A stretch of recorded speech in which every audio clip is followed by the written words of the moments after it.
We can break down barriers and make it easier to do business. That does not just mean offering our own incentives, as Britain is doing with the lowest corporation tax in the G7, with export finance and tax breaks for those undertaking research and development in Britain.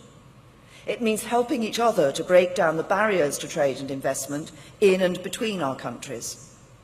So that is why the UK is working side by side with Prime Minister Modi in his mission to make it easier to do business in India, for example, by strengthening intellectual property rights and paving the way for our world-leading services sector to operate in the Indian market, benefiting India and the UK alike.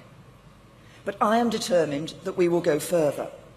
I will be discussing with Prime Minister Modi how we can increase the detail and depth of our trade and investment discussions and identify what more we can do now to unleash our businesses, industries, exporters and investors. This does not need to wait for us to leave the EU. We must also recognise that it is not just the legal frameworks that are essential for effective trade and investment. It is people too. It is crucial that those who do need to travel between our countries for business can do so.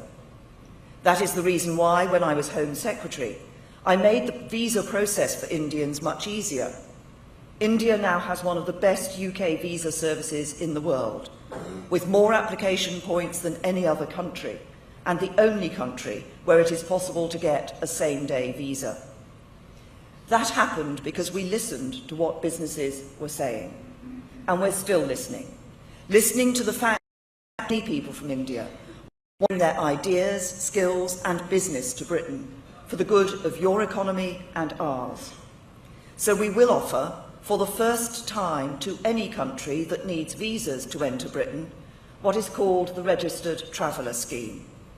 That means that for Indian nationals who frequently come to the UK and who fuel growth in both our countries, the entry process will become significantly easier.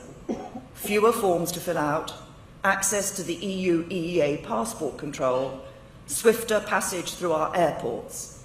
In short, more opportunities for Britain and India, and a clear message that Britain is very much open for business.